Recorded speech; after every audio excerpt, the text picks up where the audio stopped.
3, 2, 1. 3, 2, 1. Alright. Let's we're lackluster. Hey guys, Alex and Dan from 7th Hour Films back again with Doctor Who Classic. Last time we went through the entirety of The Mind Robber. What was that one about? Well, to escape the lava from the previous episode, they apparently somehow, something in the TARDIS malfunctioned and they went into an alternate dimension and they landed in this place where literally they were running through characters from fiction like Lemuel Gulliver from Gulliver's Travels and Rapunzel and toy soldiers and a bunch of other stuff.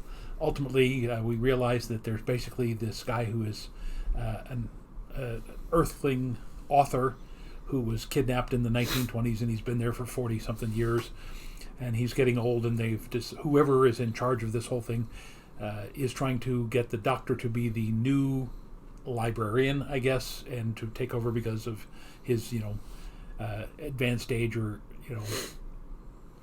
something about his age, the fact that he was ageless. Yeah. But they managed to outsmart the whole thing, and then they fly off, although we didn't find out where to.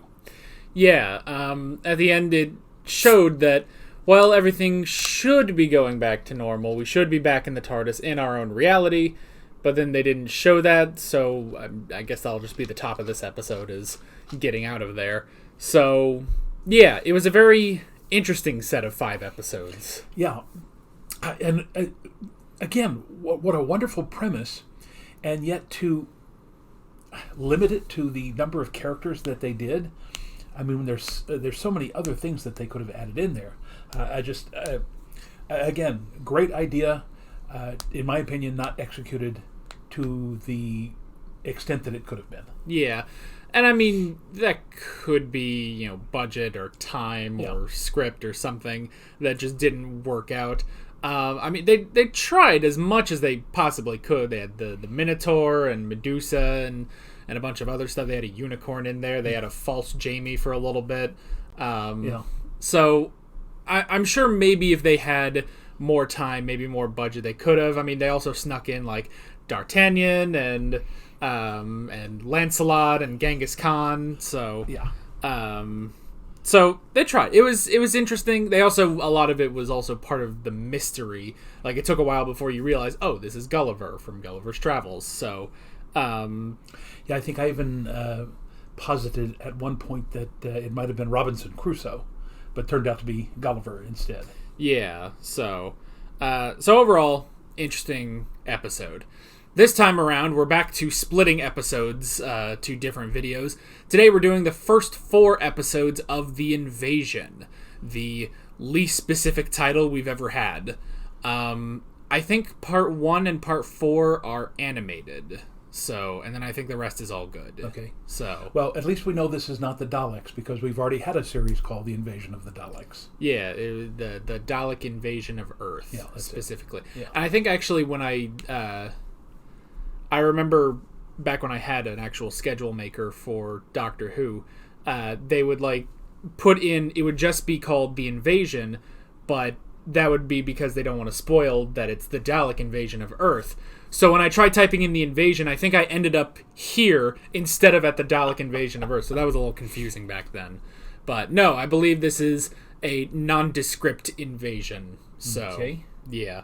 And once again, this is 8 parts. First 4 today, next 4 next week. So I guess that's pretty much it. You got anything else? I got nothing. Then let's go ahead and get right into this episode of Doctor Who Classic. Here we go. Derek Sherwin. Uh-oh. It's the Cybermen then. Kit Peddler. Spoilers, Kit Peddler. Oh, and we're good. Doctor, it's all right, it won't. Jamie, you're right. Good Lord. We'd better just check. Doctor looks like Bela Lugosi. On our way, Doctor, or are we stuck somewhere? Well, let's see, shall we? This looks like an earlier Where are we? animation. What's that? It's coming towards us. Zoe, that's a missile. A what? It's a missile. Somebody's fired a missile at us, Jamie. Oh, the stupid thing! I don't think that's how the TARDIS works, Doc.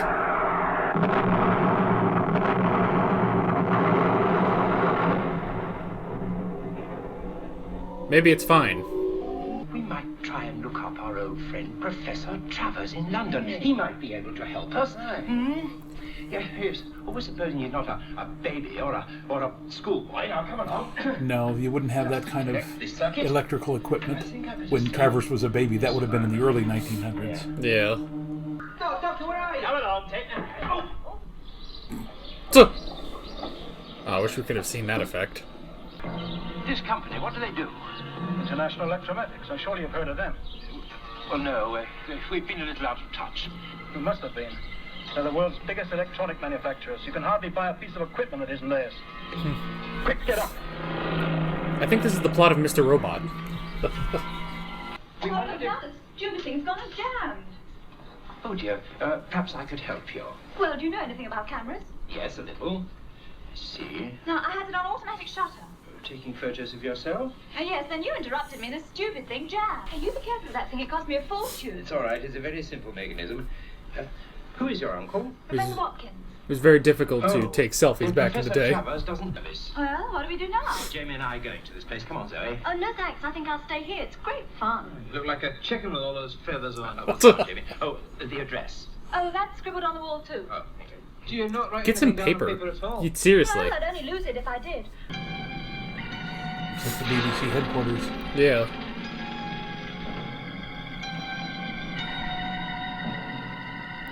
Probably don't have to pay to film there.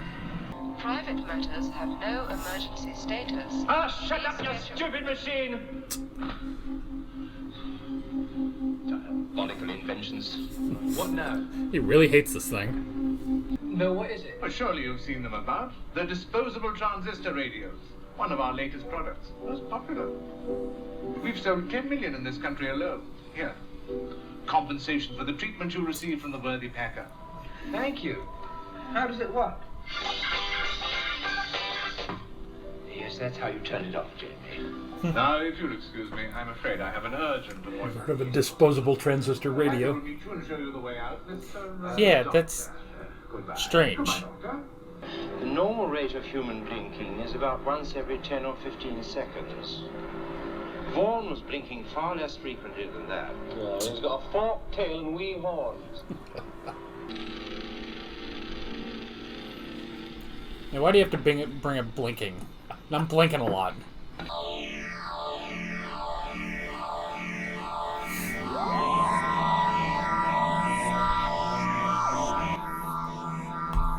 Alrighty.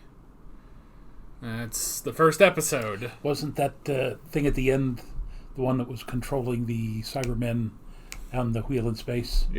Probably. Which, I mean, that was... What, 3 episodes ago we had the Cybermen? Because that was the end of Season 5. And now they're back again. After only 2 other episodes. Yeah, it seems we're getting an overdose of Cybermen. Well, I mean, from what I keep hearing, it sounds like the writers have been very desperate to move past the Daleks. And that was the thing, is like I feel like every time they introduce a new robot, we get a comment that says, so these were supposed to be the new Daleks, like the Quarks or something, and it's like, but they do already have something that works, the Cybermen. They've been able to bring the Cybermen back so much, so it makes sense to have a bunch of episodes with them if you're trying to distance yourself from the Daleks.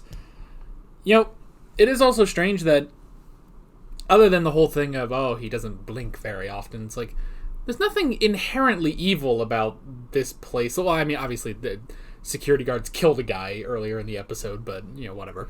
But the Doctor didn't see that. That's true. He didn't see that. It's like, they're going in, it's kind of suspicious, but it's like, well, it's really just a company as far as they know. And it's like, oh, it's the biggest company in the world. Okay. That's not inherently a bad thing. But it's kind of like what were the other robots that had the chopping arm that were bigger than the Daleks and the Doctor?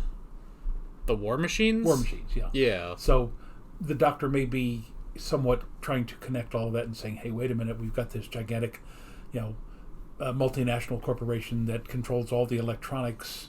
And that reminds me of the War Machines, so maybe he's making some connection there. Yeah, maybe. I mean, it seems like we're back in the present day, which has been a little while since that.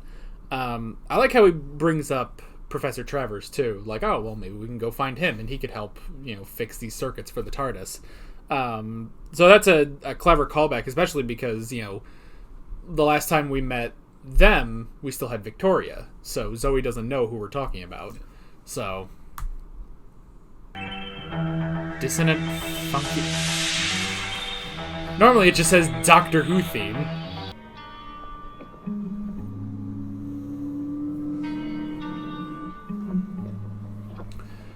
Must be, MI5 or some other governmental agency.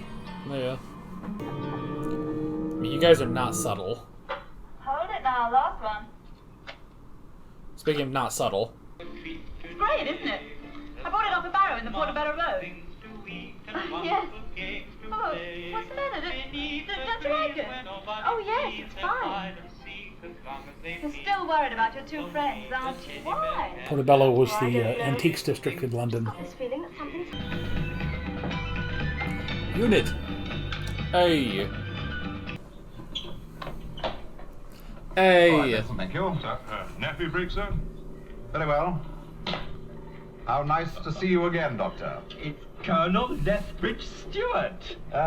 Brigadier now. I've gone up in the world. Of course. good. Yes, we met you in That's right, McCrimmon in the Underground. Must be 4 years ago now. How long? It only seems like a couple of weeks ago. I've told you over and over again, Jamie. Time is relative. You mean you're like a world secret police? Not quite. We don't actually arrest people. We just investigate. Oh, well, what about us? I mean, you arrested us. Not really. You see, my men were keeping a watch on the International Electromagnetic Headquarters when you two showed up. I've been keeping a check on everyone going in that building. Your photographs were transmitted to this headquarters and I recognized you. Well, what's so odd about people going into the building? Oh, nothing odd about them going in. Trouble is, some of them haven't come out. Plans for invasion are nearing completion. Nothing must be allowed to interrupt them. Don't worry, nothing will. Nothing must be allowed to interrupt them. A different voice for the, whatever they called it, controller. Yeah. Listen to me, you stupid primitive machine. I asked a perfectly simple question and I expect an answer. I'm enjoying this. International Electric... Go to finish. Continue. Integrate on Invisign. It seems to be getting a bit heated. Huge bet. Take more than a soldering iron to put that right. Yeah. Don't you think we ought to get out of here before somebody gets annoyed? Oh, yes, I think perhaps you're right. I like how she perfectly knows how to break it, and the doctor just gets mad. Yes, sir. You've got a TM-45 handy? Yes, sir, right here. Is that a tank? Oh, no. My units are on constant alert, so should you find yourselves in any trouble, you can just give us a call. Jolly good. Look, Jamie, sandwiches. I'm hungry. Thank you. I was gonna say, didn't they leave a note, but it's probably on the wall. Mr. Vaughan doesn't seem such a bad man. So how do they get past the front gate? I'm not sure. Zoe and Isabel. Hello? Unit 2 operations, over. Hello, could I speak to the Brigadier? Stand by, out. A splendid little toy this is, Jamie. It doesn't play tunes like mine. I like how they have to make a specific device to contact them, and in future episodes, the doctor just has a cell phone. Now, you say you recognize this doctor on Planet 14. How did he get there? He has a machine. Wonder why they keep saying Planet 14. We've only seen Planet 10, the moon base, and the wheel in space, haven't we? Unless Planet 14 is the tomb of the Cybermen. It has to be, I guess.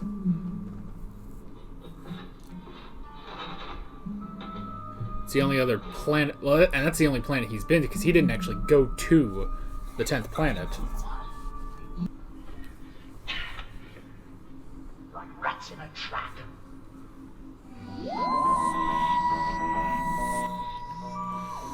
Alright. That's episode 2.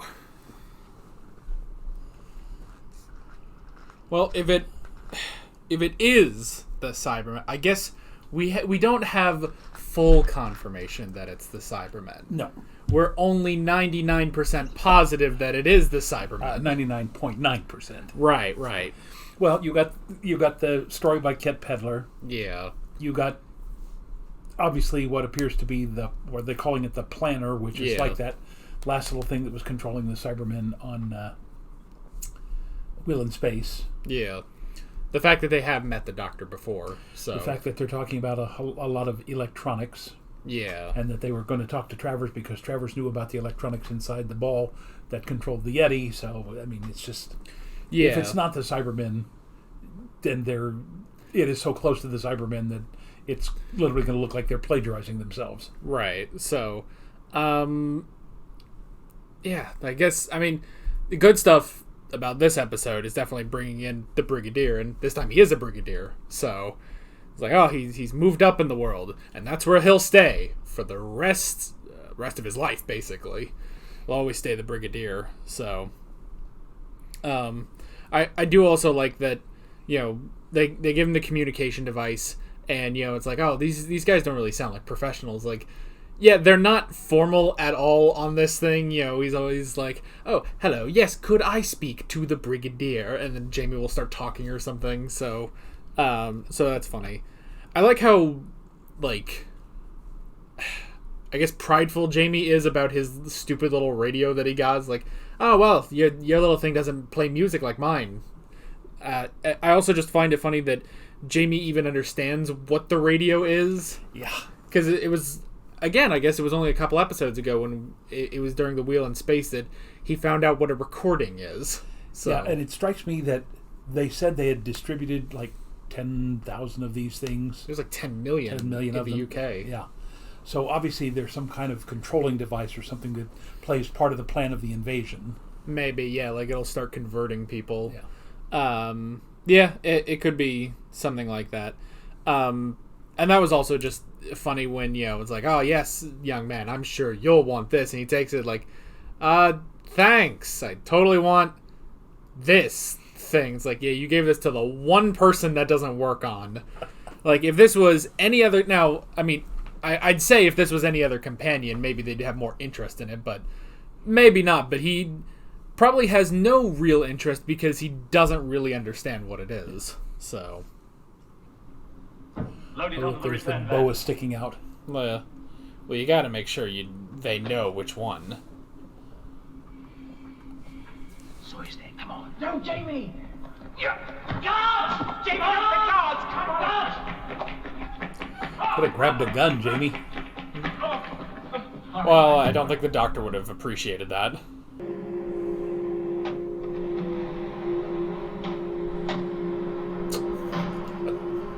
Jamie doesn't even know what shotgun is. Nah. RAF base just outside of London.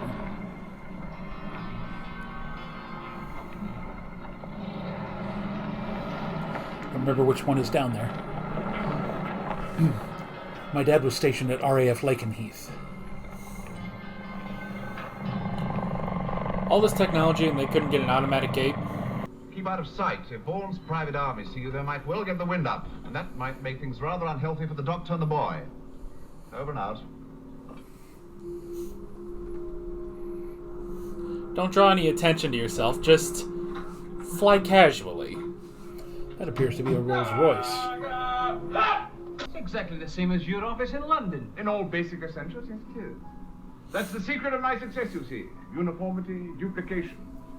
My whole empire is based on that principle. The very essence of business efficiency. The McDonald's of electronics. And who is the McDonald's of Doctor Who if not the I'm Cybermen? rather glad we have this office. Your niece is in our custody. And unless you do as I ask, I shall hand her over to Packer. The choice is yours. So this guy is Watkins? I thought the other guy was Watkins. I do cooperate. Will you let her go? Oh, no, she's our guarantee. But she'll come to no harm. Yeah, I thought the tall guy who got the circuits at first. Yeah. Your knife! Give me your knife! What are you going to do? I'm going to try and break the circuit. Well, what'll I do? Well, it'll either stop the lift or send us out of control. Go 6 floors up! We'll have to take that risk. Hold tight. Here we go. Why are you so gullible, Packer? Just wait till I get hold of him. Packer here. Have you got him? Well, what happened? duck? How? Well, get on with it, man! The lift is stuck between the 4th and 5th floors. That was really goofy So I how he gather, answered that. Rebecca. Well, then that wouldn't be too difficult, would it? Well, it won't do him much good, will it? After all, he can't get anywhere, can he? No. But then why do it? I feel like we're watching Pinky and the He might be Brain. playing for time. But I doubt it. Where does that lead to? Out into the lift shaft, I imagine. Quickly. To the top of the Nakatomi Tower. Tuh.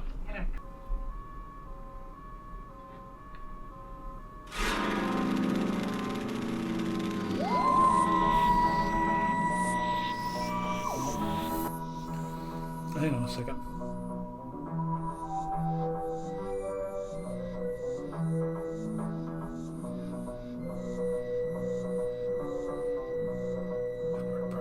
Professor Watkins looks very familiar, but again, he's got one of those faces that Well, a lot of character actors have. yeah. Just thought maybe I'd recognize him. Well, this got a little goofier with the two of them, with Vaughn and Packer. But I like that. That was funny. So, Well, I have to say, one of the nice things about Vaughn is that when you're playing a villain like that, it is sometimes so much scarier when they don't lose their temper and they're just very measured and even in what they do. A lot of the early James Bond stuff, Auric Goldfinger and Dr. No were like that. So it's kind of interesting that they're putting all that in here. And of course, you got Packer, who's basically just the muscle, yeah. the brute, who is also, completely incompetent. Yeah. I think when they made Wrath of Khan, wasn't that also the thing that, Ricardo Montalban, he was having, difficulties because he was shouting too much. And they basically says, well, do it more subdued. And then that's how he got that performance out. Yeah. So, well, again, we are 99.999.8% sure that it's the Cybermen. Yeah. But they're really taking their time on it if that is the case. Yeah. So, if it is the Cybermen, which again, we're still pretty positive it is, this is definitely different from the normal Cybermen episodes we've had. So that's good. I probably already would put this above Wheel in Space at least. So, Well, we're now 3 episodes in, to an 8-episode serial. and Jamie just crawled into a box with something moving, so makes you wonder if that's, one of the Cybermen being shuffled in and out. I also noticed in this episode they're using a lot more background music, which is interesting because they don't really do that, especially in these earlier seasons.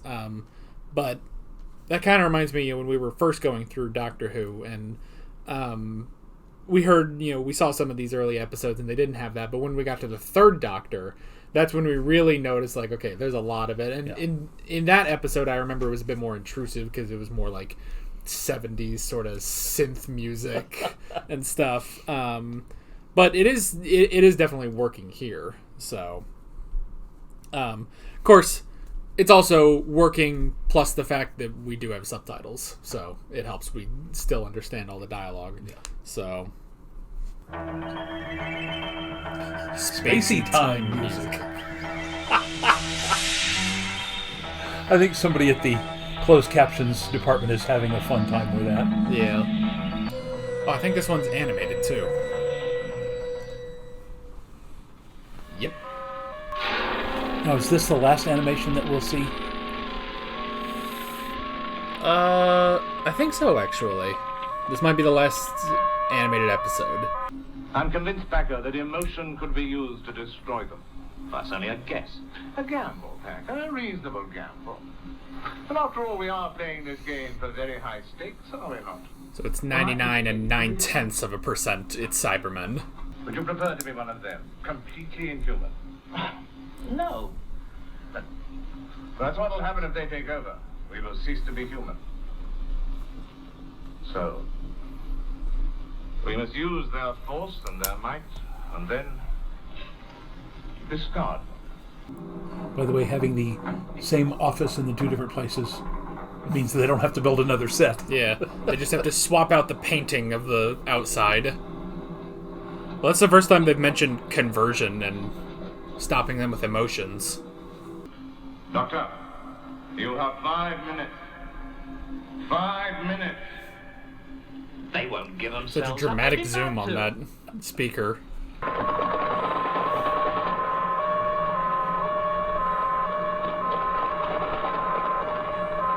Yeah, they're really terrible aim. All Jamie has to do is hold on and they can just hoist him away. Yeah. Yep. No casualties? No, sir. All well. Fortunately, Vaughan Jack Booth couldn't shoot a flying elephant. Over and out. All units, please, Sergeant. Yes, sir. Well, that worked out really well. All unit groups. Ah, Rutley. Can we be overheard? No. Priority scramble is in operation. Interesting, it's an old-fashioned landline Your friends in the with a unit groups have been causing TV trouble. where the dial should be. They must be stopped. Yeah. Understand? I understand. Don't worry, Jimmy. Billy Rutledge will have to take some action now. Uh-oh. Doctor? Uh, Hey, Doctor, what's the matter?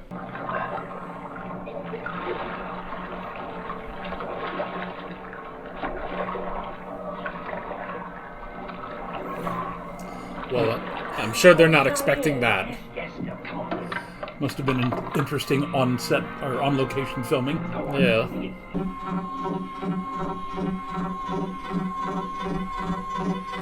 It's got a nice beat, but you can't dance to it.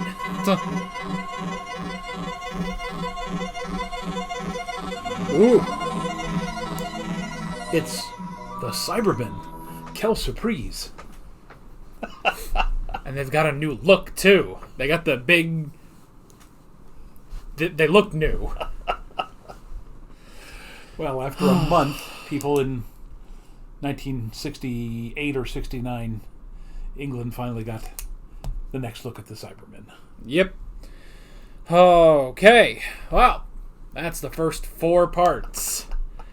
I mean... Would we have figured it out by now if we obviously hadn't seen, story by Kit Pedler? But you would have seen that. That's what they would have shown on TV. So anybody who knew that Pedler had inspired the Cybermen would have known that at some point we were either going to see the Cybermen or something very similar to them. Yeah. So, but if they... But I mean, that is what I'm curious about, though, is if they hadn't done that, if they hadn't put that credit there, would we have figured it out by now? Well, again, the planner, which is I think what the subtitles called it, looked very similar to what was controlling them the last time we saw them. Yeah, that's true. They're on the wheel in space. So that would have been the biggest visual clue. Yeah. And then when they do talk about emotions and conversion, that is sort of the dead giveaways, like, okay, that's the Cybermen. Yeah. Now, of course, in continuity, this is actually the first time they bring up conversion or, we'll use emotions to beat them. So that's pretty interesting. Of the 5 episodes we've had so far, that's the first time they've done that. So so far so good. Yeah. I mean, it's more interesting than the Wheel in Space was, definitely. So I am definitely enjoying this. Let's see. We've got notes for... Well, the first thing I wrote down was the missile that's on the other side of the moon. So I guess that the dark side of the moon must be where the Cybermen are stationed right now. Now, again, 2 things. First of all, if this is late 68 or early 69, Armstrong and Aldrin still haven't gone to the moon yet, but we know it's possible because Apollo 8 had circled the moon in December of 68. We also know that the far side of the moon is called that because it never points towards the Earth. And then secondly, lots of other, alien invasion movies use that same themes. The fact that if you can guide your way into the solar system behind the moon, you cannot be detected by Earth radars. So, yeah, I mean, it's obvious that it's a very logical, very scientific setup. It's what helps get all now firing a rocket, firing a missile from the dark side of the moon up into space obviously lets us know that there is some kind of base there. Yeah. But again, this is not beyond science fiction. This is not science fantasy. They're working off of things that they would have known in 68, 69. Yeah, which this is November of 68. So again, Apollo 8 was just about to go up and circle the moon, and the Apollo 11 would finally land in July of 69. So, all right. So, let's see. We also have the company. What was it? It was like International Electromatics or something. Electromatics, yeah. Something like that. That sounds very like a British company. You know, like you can say electronics or no, it's electromatics. It's like maths or something. Yeah. Like, oh yes, well you've got to do your maths. Like, no, we have to do math. Singular. You know, it's that's the one I don't get the most is maths. Like it's just one. You don't. But you don't say mathematic. You say mathematics. I suppose. So if you're going to abbreviate it, it would be maths, theoretically speaking. Theoretically, I guess. In this theoretical angering people about language. And by the way, interesting story, and again, I don't know if it's apocryphal or not, but in 2001 A Space Odyssey, which would come out the year after this, it would come out in either late 68 or early 69, the villainous onboard computer, sorry, spoiler alert for those of you who haven't seen it, is called HAL. And if you go one letter back from one letter forward from H, A, and L, it's I, B, and M. So they're already talking about how in the late 60s, early 70s, these large electronic corporations like IBM and others, because Apple wasn't here yet, were beginning to connect the world in ways that people saw as being very unfortunate, because what if the machines gain sentience and then take over? Yeah. So. Also, this is off topic of everything, but if you remember last episode towards the end, we brought up you playing, I think it was you playing Merlin one time, and you did email that picture. Yes. And I did completely forget to put that in the video. So if I remember now, we'll put it in here. There's also still a chance I'll forget again. So it really just depends. And my wife says I have memory problems. I mean, I seriously, 5 minutes after I went out and emailed that to you. Yes. You do have memory problems, though. But I also have memory problems. Just because I have them doesn't mean you don't. You automatically don't have them. Anyway, languages and the electromatics. So, an interesting thing, though, still of this company that's the biggest company in the tech industry at the time, which is interesting. I like how when they come back to the present day, they will make things like somewhat different to reality. Like, oh well, they come back and here's this big company that's super huge and stuff. Or last time, not the War Machines. What's the other thing I'm thinking of? Oh, I guess just with the Yetis, like, yeah, London is abandoned right now because there's this huge menace. Like, oh, well, that's a huge event an event that's going to be glossed over in the future. Like, oh, the people forgot about that or something. But I find that interesting that every time we come back to the present day, it seems to be like, oh, this big thing that's happened in the world, So that's pretty interesting. I feel like they don't do that too much in modern Doctor Who. Like if something big happens, it'll happen after the Doctor returns to the present day. So now one of the things that I always thought was fascinating, and again, most people don't know this, IBM literally just stands for International Business Machines, and IBM was a mechanical firm. They were making calculators and comptometers and things like that, just basically for doing extended math.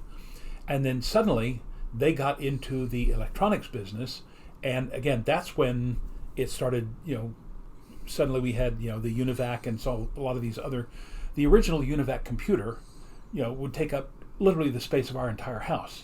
We have a 2,000 square foot house here, but it couldn't do what the standard hand calculator could do. I remember when I got my first electronic calculator in 1976, one of the selling points was there was more computer circuitry in my handheld calculator than was on the Apollo 11 moonlander. Yeah. And we've seen the movie of Apollo 13 where they're literally doing all these calculations with slide rules and pencil and paper sort of thing. Yeah. So it's just, we went from the Wright brothers over the course of, 40 years before we got to jet aircraft. But then from 1945 up to the 1960s, we went from jet aircraft to a rocket that would take people to the moon. And they were worried that when IBM started getting into electronics, we were going to see this gigantic leap forward in computers, and that's exactly what happened. Now what used to take up the entire building, you can literally fit in the palm of your hand. Yeah. And if they all somehow found a way to become interconnected, could they take over the world? Which was also the plot of the War Machines. Yes. So, but again, in the late 60s, that was a very huge concern. Yeah. And it spawned countless sci-fi movies, Terminator, to say the least. Well, and it's also interesting just, like how far we did go, like, from the Wright brothers to, jet airplanes, and then, just a little while later, they go to the moon. And now, like, all right, so we landed on the moon in 1969. All right. So when did we get to Mars? We'll tell you when we get there. Well, again, we've been to Mars. We currently have rovers on Mars. We do have rovers on Mars, but we haven't put a person on Mars, is the only thing. But that is less about electronics and computers than it is about the engine, that will get them there, because we still have solid rocket fuels, and trying to get a spacecraft to Mars and get it back would take a minimum of 3 years. Yeah. At the current technology. So it's not about the electronics, it's about how do we power, and that's why they're working on things like the ion engine and some of these other things, trying to figure out, is there a way that we can get a compact fuel system and propulsion system that will get us there and back without having to send up something, the size of the space shuttle, which again would be an extremely large vehicle to try to get to the moon, or to try to get to Mars, rather. So. Yeah. Well, it is just interesting because, with the moon, the whole thing was the race to the moon. Yeah. So, like, we had that entire race, but then if you don't have the race, then we can sort of, like, we're taking our time, I guess, which is also sort of the Back to the Future thing. If you look at all the stuff in Back to the Future Part 2, and it's like, oh, look at all those things we'll have in 2015. And it's 2021. We don't have a lot of those things. Yeah. So, but I was used to say, and I don't know if you remember this, you were probably very young, but my grandmother was born before the Wright brothers took off for the first time in their little single engine airplane. And she lived long enough to see men land on the moon in her lifetime, in a single lifetime. So, well, yeah. So, let's see. One thing I noticed is with Zoe, a lot of her dialogue is interesting. Like when they say, it's like, oh, well, these guys, they're sort of tailing the lorry, and it's like, well, I don't see why there should be a problem. We haven't done anything wrong. And it is interesting because we have this thing with Zoe where she's very logical. That's sort of her whole thing.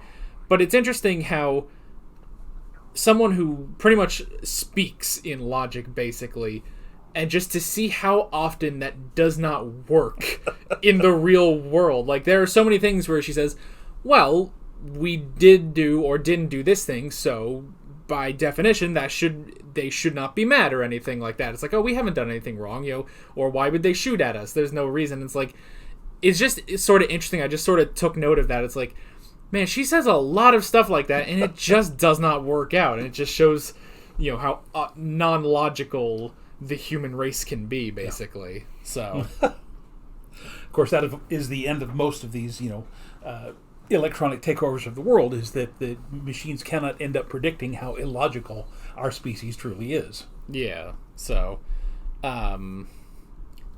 So yeah, it was just an interesting thing I noticed this time around. So we were going to go find Professor Travers, but he will not be joining us in this one. And has taken him to the United States. Yeah. Unless he has a surprise run-in in the final episode and he saves the day or something, but I don't see that happening. Yetis versus Cybermen. Well, I do want to see that fight. So maybe, and we'll definitely see that fight because I think the next 4 episodes are all complete. So, and yeah, I think if that's right, I think we have seen. Where's my schedule? I believe that was the last of the animated episodes. So let's see. Parts 1 and 4 are animated. Complete. Missing.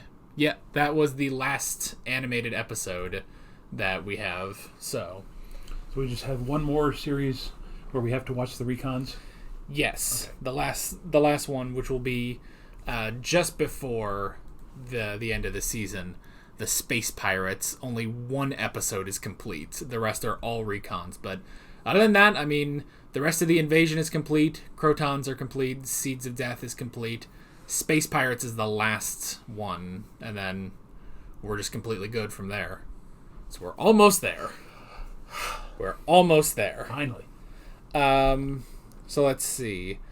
Well, I wrote down Vaughn. He's a very interesting villain, definitely. He's definitely got the whole, yes, and, once we have used them, we will discard them, which we kind of also had in Tomb of the Cybermen as well. It's like, oh, well, yes, we will use the Cybermen to our purposes, and then you're going to be killed by them. But that's definitely, I guess, probably the biggest time we saw that was in the Daleks' Master Plan with was it Mavic Chen, and he was like, oh yes, the Daleks will take over the universe, and then they will be the only people above me, and then it's like, oh well, I will defeat them and I will take over the universe, and it's like, well, good luck with that, buddy. Have you never seen an episode of Doctor Who yet? Yeah, so actually Vaughn does kind of look like Mavic Chen a bit. Well, I was going to say he seems to me to be patterned after Ernst Blofeld from Spectre in the James Bond films. I mean, up to and including the banded collar. That was very much a Blofeld sort of thing, if I recall correctly. I assume I mean the original. The original, the 60s. Yes. Because I was thinking, as soon as you said that, I was like, oh wait, he probably means the 60s, not the newer version with Daniel Craig and whoever played him in that movie. Wasn't it Christoph Waltz? Yes. If I recall correctly, one of the guys, because there were like 3 actors that played him in different movies. One of the guys, though, was the actor who played the narrator in the Rocky Horror Picture Show. And I can't remember his name at the moment. Anyway, but yeah. And then Donald Pleasance took over after that, and he was the one with the shaved head that Michael Myers parodied in the Austin Powers movies. All right. Dr. Evil. I don't think I've seen the full Rocky Horror Picture Show. Oh, you need to. I think I've seen. Have I? No, wait. No, that's from another movie. Well, the first thing, well, a lot of things pop into my mind when I hear that. I'm sure I've seen clips from it. I'm sure you have too. Yeah. But I think I'm also confusing part of it with Little Shop of Horrors. Yeah. So, I mean, I guess they both have horror in the name. That's why I'm thinking that. So I'm confusing different scenes from that, so it doesn't all work out. Come up to the lab and see what's on the slab. Yes, I've also directed the Rocky Horror Show. And for one performance, when my narrator fell ill, I had to fill in for him. Let's see. But Vaughn is definitely, I mean, he is a good villain. Yes. Very interesting. I mean, yeah. Again, I like the way that he's playing it, although he has at times gotten angry, but mostly just at that idiot Packer. Right. But the rest of the time when he's talking to the doctor, he's just very suave, very smooth. He conveys the menace by not being menacing. Yeah. I mean, it definitely, because the only times he really yells is at Packer, it's like, okay, you can start to see it sort of chip away behind the scenes. But the doctor, he still has that persona about him when he is dealing with the Doctor. So maybe over the course of the next episodes, we'll see more of that start to break when he's dealing with the Doctor or the Cybermen. He's even that way with the planner, where he says, you are not in control here. I am in control here. Yeah. So, well, we had the introduction of Unit and the return of the Brigadier, which is pretty nice. And I did think immediately, I did remember immediately someone said that his mustache is fake. Yeah, I was going to ask because it did not look... it stood out a little bit too much. Yeah. You and I both have mustaches, so we know that they lay rather close to the face. Yeah. And does he ever grow his own mustache, or is that going to be fake every time? I don't think he does in classic Doctor Who. There might... Well, the only thing I'm thinking is maybe someone said in the 5 Doctors, when he shows up in that, because I guess he probably hadn't been in the show for a while. I think that might have been there. I know he comes back in the Sarah Jane Adventures, which is in the time of modern Doctor Who, so he's an older man. I think he does have a real mustache and a beard in that one. So, but I think for the most part when we see him, it's going to be a fake mustache that he wears. That picture that I sent to you, which you had already put up, one of the things about that, when I was in rehearsals for Witness for the Prosecution, the director told me that my mustache was too Germanic. And I said, what are you talking about? It's just a mustache. He goes, no.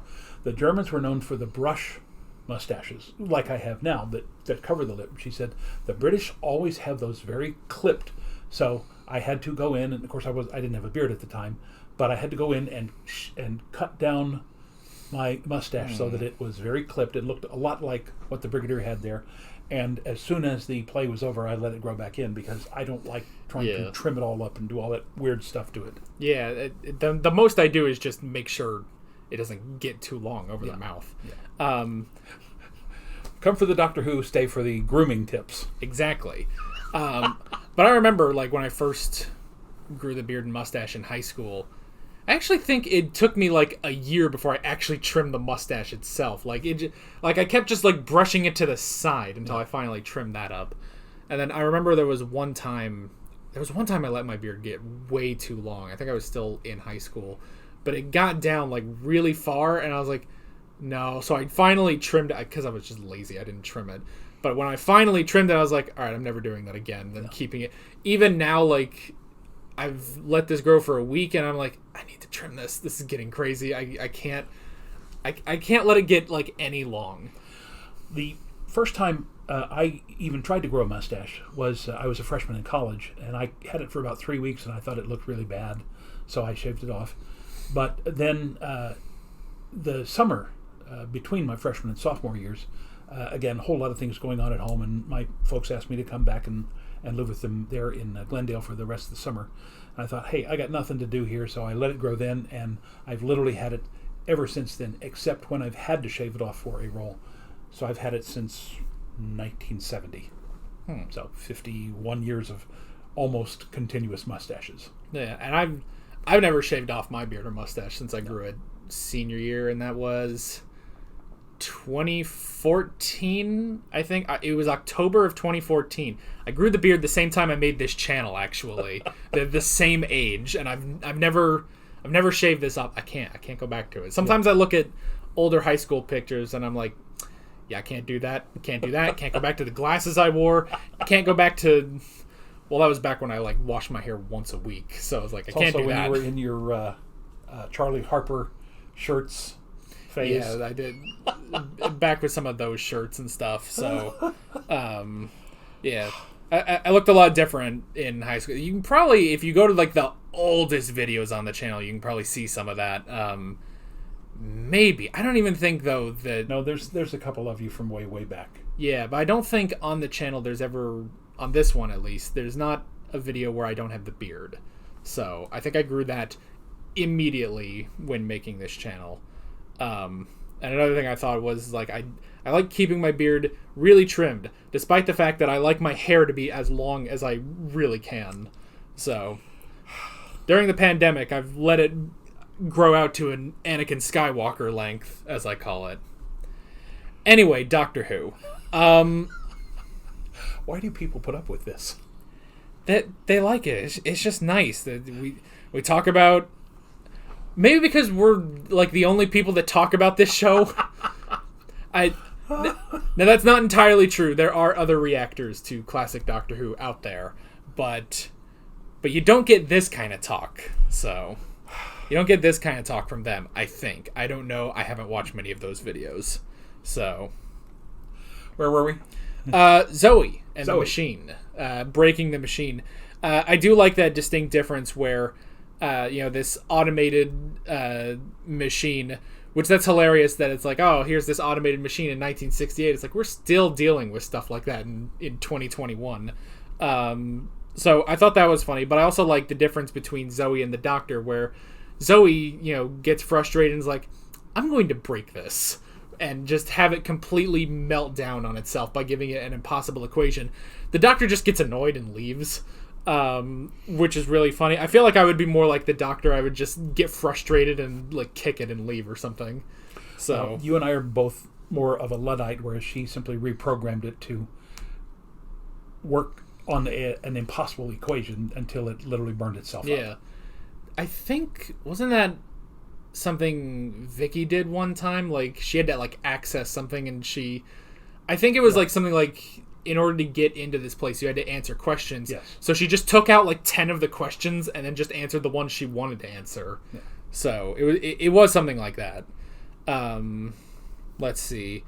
We had the communication device, which was funny. Again, having the Doctor and Jamie with a communication device is funny because, on the other end, you have the Brigadier and he's, all military and it's like, oh, yes, over and out and stuff. Meanwhile, you cut back to the Doctor and he's like, yes, hello?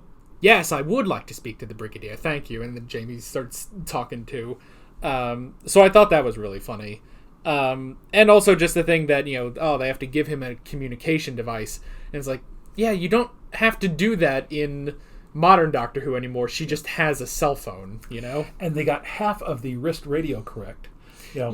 Packer would be able to talk to it, but then he had to hold it up to his ear, and then he'd talk to it, and that was kind of silly. I mean, they could have he could have listened, just barely turned his head and gone from there. Yeah. Or they could have had somebody actually speak.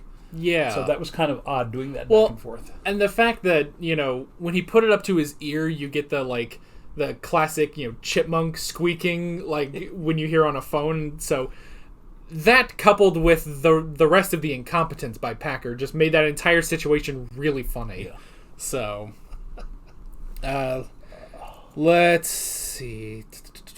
One thing I noticed is, when they get in the elevator and the Doctor uses Jamie's knife in order to get through stuff, I did think, and I'm wondering how many modern Who fans thought this too. I think it might have been Jodie Whittaker's first era episode.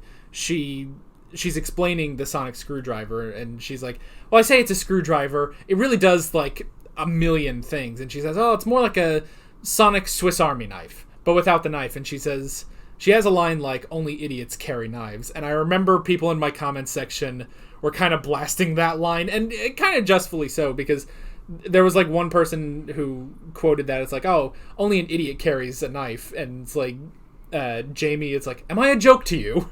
Because he does carry a knife. And that is the thing. I thought that line was a little weird, because it's like, well, okay, I get what they're going for. It's like, oh, like how the Doctor doesn't like guns and stuff, because the Doctor doesn't want them to harm anyone.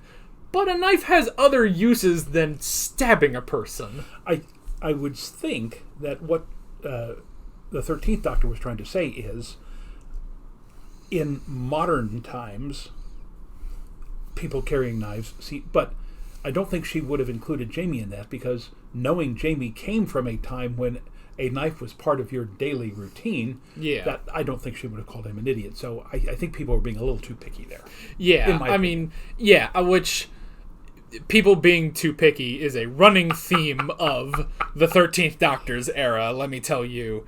Actually, at time of recording this, I am just about next week, I'm going to be recording the episode The Timeless Children, and that's the big, huge, controversial, they ruined 58 or how many years of Doctor Who, and so I'm obviously excited to get into that. But just the amount of salt in the comments this entire time has been hilarious to watch. So, anyway. Let's see. Again, they did bring up emotions and conversion for the first time, which it is interesting, 5 Cybermen episodes in, they're finally sort of bringing that up, and it's only now that you really realize, like, yeah, they haven't converted anyone. They've really just killed them, like, or the most, like, I guess, was it Toberman in Tomb of the Cybermen, where, like, oh, they kind of, like, possessed him for a little bit, but for the most part, they don't convert anyone, and they've never brought up the whole thing of, well, if you basically resurface their emotions within them, they're going to be driven insane because they realize what's happened to their bodies, that they've become these Cybermen. So, but again, that little compact radio, I think, is going to figure into the conversion. Yeah, that would make sense, that they sort of they'll use that to start possessing people, draw them in, and then maybe start converting them from there. It does make me wonder, though, what Vaughn's plan is. Like, so I guess because they need him, and they need International Electromatics, they need him to do that, but he is going to let his company become so huge, then just get rid of them. That way he's still top dog. I guess that's the plan overall. Yeah. I think somehow or at least what it seems to be leading towards to me, is that although he's going to make this conversion using the radio, he's not going to then turn control of that over to the Cybermen. He's simply going to use the Cybermen and keep control of that, like they did in the Avengers. Was that the Winter Soldier, where Robert Redford had put the badges on the people that managed to give them a shock, give them a stroke or something like that. Oh yeah, I think it was like the World Council. The Council, yeah. Yeah, like they all had a specific pen or something, and then he was able to kill them really quickly. So I suspect that Vaughn will get the Cybermen to help him build these controllable people, but then he will retain control rather than turning that over to the Cybermen. Yeah, maybe before they're even converted into full Cybermen. So that also reminds me of another Cybermen episode. I think it was the first Cybermen episode in modern Doctor Who, where it was the 10th Doctor. They go to a parallel Earth, and it is sort of that same thing of, oh, everyone's got this device, but that possesses them, then they all start converting into Cybermen and stuff. So it's different enough, at least from that episode, but still very interesting. We had the whole helicopter rescue.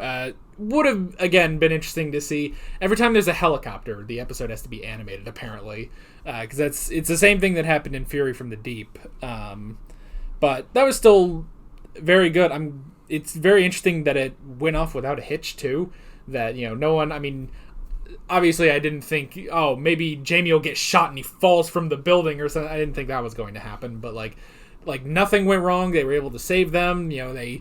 They were terrible aims, so they didn't shoot anything, and then they just left. And you just happen to have a 10-story building where you can still open the windows. Again, in homes and in apartments and things like that, I would think yes. But in an industrial complex like that, I don't think Jamie could have come up and just opened the window. But minor quibble. And a window you can open from the outside specifically. So, and then the last thing I wrote down. It is the Cybermen. We were right from the beginning. But I mean, that's the thing. Like, if we saw an episode called, it wouldn't matter what it would be called, but if it was something vague like The Invasion, like if it was The Ocean or something, but then it said, from a story by Terry Nation, it's like, oh, well, it's the Daleks.